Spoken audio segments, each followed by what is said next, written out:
Here we have a picturesque view of the port of Gibraltar, which, in the history of the Greek Empire, was one of the most important ports, as it served as the entrance to the Mediterranean.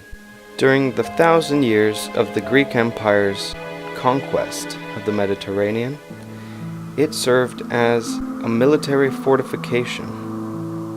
Here we can see the Spire of Hercules, which served as a reminder of their military conquest. Many historians today believe that had the Athenians and the Spartans not joined forces to create the Greek Empire, the military prowess alone of the Athenians would not have been enough to complete this conquest. Here we can see the Alhambra, a Moorish citadel left standing by the Greeks after their conquest of the Moorish people in what is known today as Morocco. During this conquest, the Greeks entered using advanced Spartan military tradition and tactics, which quickly allowed them to take control of the city and further expand their grasp on the Mediterranean. An interesting trait of the Greek Empire that is not often found throughout history is that they allowed their conquered people to maintain their own culture. One such symbol of this culture is the Hall of Ambassadors that can be found near the Alhambra.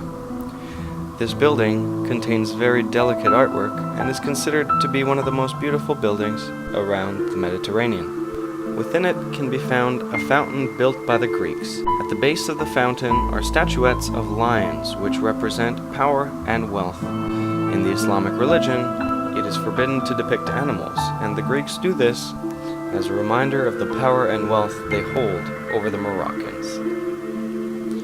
As we travel across the Mediterranean, we reach the city of Athens, which served as the economic and cultural capital of the Greek Empire, with Sparta being the capital of the military. The history of the unification of Greece is an interesting one, and revolves around the story of Razvan, who was born to a Spartan mother and an Athenian father.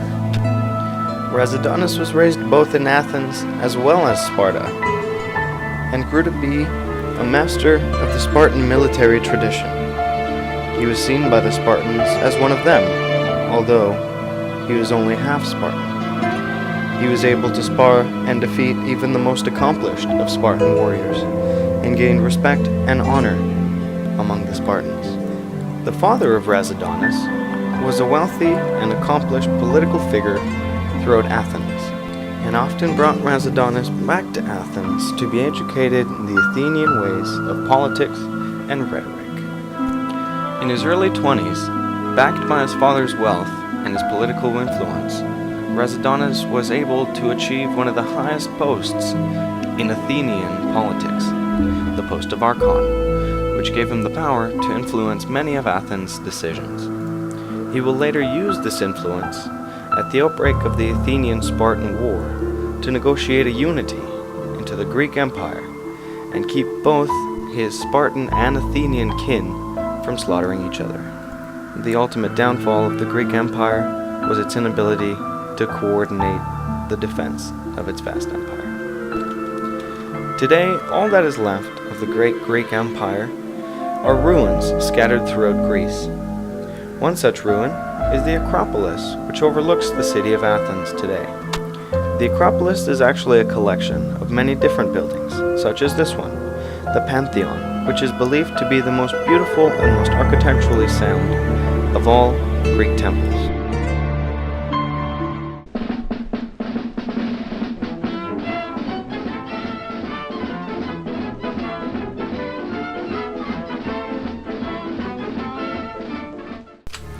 Military tradition still remains a very important part of Greek culture.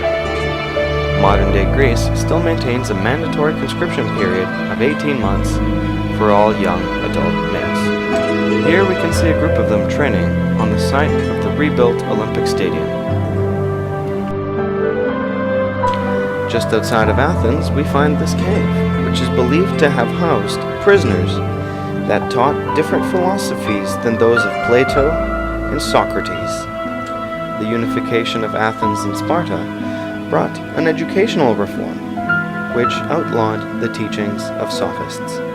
It taught the people of Greece not to think, but to remain in the shadows and be told and shown what to do. The elimination of sophist teaching is believed to have been the key to the success of the Greek Empire.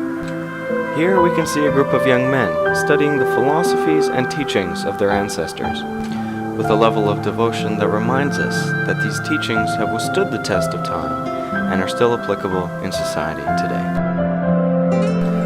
The Greek Empire, with its philosophical education, military traditions, and overall power throughout history, remains as the biggest influencer of European and Western culture today.